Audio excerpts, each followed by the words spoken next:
NASA എന്ന പേര് കേൾക്കുമ്പോൾ നാസ കണ്ടുപിടിച്ചിരിക്കുന്ന ഏതെങ്കിലും ഒരു ടെക്നോളജിയോ പ്രൊഡക്റ്റോ ജസ്റ്റ് താഴെ ഒന്ന് കമന്റ് ചെയ്യുക. എനിക്ക് ഒരു കാര്യം 100% ഉറപ്പാണ്, മേ ബി പല ആൾക്കാരും കമന്റ് ചെയ്തിട്ടുണ്ടാകും S22 S23 അൾട്രയിലൊക്കെ കാണുന്ന ഈ ഒരു telescopic zoom, Periscope zoom, space zoom, ഇത്തരത്തിലുള്ള സാധനങ്ങളൊക്കെ ആയിരിക്കും നാസ കണ്ടുപിടിച്ചതെന്ന്. പക്ഷേ നമ്മൾ നിത്യേന ഉപയോഗിക്കുന്ന പല ടെക്നോളജീസും പല പ്രൊഡക്റ്റുകളും നിങ്ങൾ പോലും വിശ്വസിക്കില്ല നാസയാണ് കണ്ടുപിടിച്ചത് എന്നുള്ളത്. അതെന്തൊക്കെ പ്രൊഡക്റ്റുകളാണ് ഇന്നത്തെ വീഡിയോയിലൂടെ അറിയാം. ഈ അടുത്തായിട്ട് വളരെ പോപ്പുലർ ആയിട്ടുള്ള സാധനമാണ് ബ്ലൂടൂത്ത് ഇയർഫോൺസ്. ഏറ്റവും പ്രീമിയം ആയിട്ടുള്ള ആപ്പിൾ എയർപോഡ്സ് പ്രോയോ അല്ലെങ്കിൽ ഗാലക്സി ബഡ്സ് 2 പ്രോയോ തൊട്ട് ഏറ്റവും വില കുറഞ്ഞ ബഡ്ജറ്റ് ഫ്രണ്ട്ലി ആയിട്ടുള്ള വയർലെസ് ഇയർഫോൺസ് എല്ലാം ഇപ്പോൾ കോമൺ ആയി എങ്കിലും 1961 നാസ ഒരു സ്പേസ് സ്യൂട്ട് ഡിസൈൻ ചെയ്തു.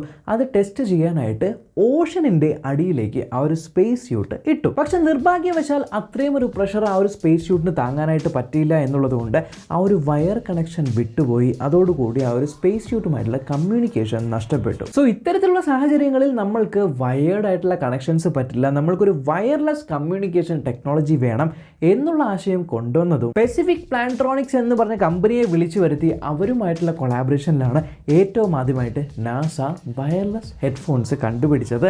ആൻഡ് ലേറ്റർ ആ ഒരു കാര്യം അഡാപ്റ്റ് ചെയ്താണ് ഇന്ന് നിങ്ങളും നമ്മളുമെല്ലാം ഇതേപോലെ ചെവിയിൽ വെച്ച് ആസ്വദിച്ച് നടക്കുന്നത്. നിങ്ങൾ ഈ കാണുന്ന വീഡിയോ റെക്കോർഡ് ചെയ്തുകൊണ്ടിരിക്കുന്നത് ഒരു DSLR ക്യാമറയാണ്.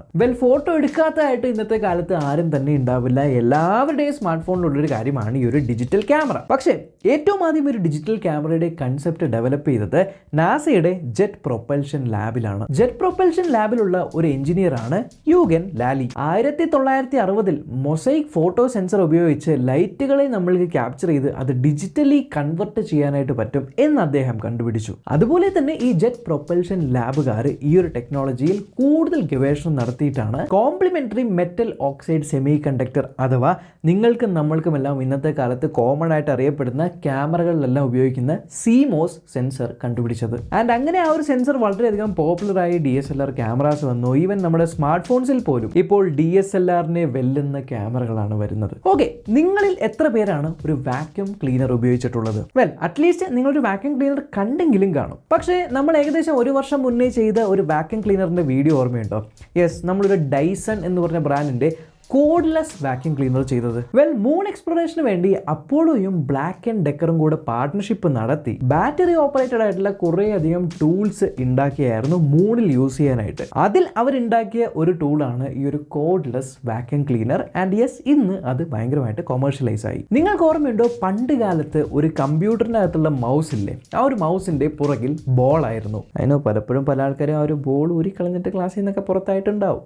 ഇന്നത്തെ കാലത്ത് സൊഫിസ്റ്റിക്കേറ്റഡ് ആയിട്ടുള്ള ലേസർ മൗസ് ഒക്കെയാണ് വരുന്നതെങ്കിലും ഈ മൗസ് കണ്ടുപിടിച്ചതാരാണ്? Douglas Engelbart. പക്ഷേ അദ്ദേഹം വെറുതെ കണ്ടുപിടിച്ചതല്ല ഈ ഒരു മൗസ്. 1960കളിൽ നാസ അവരുടെ കമ്പ്യൂട്ടർ ടെക്നോളജി എക്സ്പാൻഡ് ചെയ്യണം എന്ന് പറഞ്ഞ് നാസയുമായി ഡഗ്ലസ് ഏഞ്ചൽ പാർട്ട് വർക്ക് ചെയ്തതിന്റെ ഒരു പ്രോഡക്റ്റ് ആയിട്ടാണ് നമ്മൾ ഇന്ന് ഉപയോഗിക്കുന്ന കമ്പ്യൂട്ടർ മൗസ് ഭൂമിയിലേക്ക് വന്നത്. നമ്മുടെ കേരളത്തിൽ ഒട്ടുമിക്ക സ്ഥലത്തും കിട്ടുന്ന വെള്ളം വളരെ നല്ല വെള്ളമാണ്. അത് ജസ്റ്റ് നമുക്ക് തിളപ്പിച്ചു കഴിഞ്ഞാൽ കുടിക്കാൻ പറ്റുന്ന രീതിക്കുള്ള അത്യാവശ്യം നല്ല വെള്ളമാണ് കിട്ടുന്നത്. പക്ഷെ നിങ്ങൾ നേരെ ബാംഗ്ലൂരിലേക്കൊക്കെ വരുവാണെങ്കിൽ ഇവിടേക്കുള്ള വെള്ളം എന്ന് പറയുന്നത് ഭയങ്കര ഹാർഡ് വാട്ടറാണ്, പൊല്യൂട്ടഡ് വാട്ടറാണ്. അതുകൊണ്ട് തന്നെ നമ്മൾക്ക് ഒരു വാട്ടർ ഫിൽറ്റർ ഇല്ലാണ്ട് ഇവിടെ ജീവിക്കാനായിട്ട് പറ്റില്ല. ആൻഡ് ഈ ഒരു വാട്ടർ ഫിൽറ്ററിന്റെ ക്രെഡിറ്റും പോകുന്നത് നാസയ്ക്കാണ്. സോ ഈ സ്പേസിലേക്ക് വിടുന്ന ഈ ഒരു സ്പേസ് ഷിപ്പുകളിൽ വാട്ടറിന്റെ ക്വാണ്ടിറ്റി വളരെയധികം ലിമിറ്റഡ് ആണ്. അതുകൊണ്ട് തന്നെ കുറേ അധികം നാളുകളിലേക്ക് ഒരു വാട്ടർ സൂക്ഷിക്കേണ്ടി വരും എന്നുള്ളതുകൊണ്ട് അതിൽ മൈക്രോബിയൽ പാർട്ടിക്കിൾസ് ഒന്നും വളരാനായിട്ട് പാടില്ല. ഇതിനുവേണ്ടി നാസ ഡെവലപ്പ് ചെയ്തതാണ് WRS അഥവാ വാട്ടർ റിക്കവറി സിസ്റ്റം. ആൻഡ് ഇതിനകത്ത് ഒരു കീ ഇൻഗ്രീഡിയന്റ് ആയിരുന്നു മൈക്രോബിയൽ ചെക്ക് വാൾവ്. ആൻഡ് ഈ മൈക്രോബിയൽ ചെക്ക് വാൾവിന്റെ ഏറ്റവും വലിയ ഗുണം എന്ന് പറയുന്നത് പവർ ഉപയോഗിക്കാതെ വാട്ടറിനെ നമ്മൾക്ക് പ്യൂരിഫൈ ചെയ്തെടുക്കാൻ പറ്റുമെന്നാണ്. ആൻഡ് അത്തരത്തിലാണ് വാട്ടർ പ്യൂരിഫയേഴ്സ് ഉത്ഭവം കൊണ്ടതും നമ്മളെല്ലാവരും ഇന്ന് കോമൺ ആയിട്ട് യൂസ് ചെയ്യുന്നതും. ബൈ ദ വേ, ഈ വീഡിയോയിൽ കാണിച്ചിരിക്കുന്ന പ്രോഡക്റ്റുകളെല്ലാം നിങ്ങൾക്ക് ചെക്ക് ചെയ്യാൻ താല്പര്യമുണ്ടെങ്കിൽ യൂട്യൂബിന്റെ പ്രോഡക്റ്റ് ടാങ്കിൽ ടാഗ് ചെയ്ത് വെച്ചിട്ടുണ്ട്.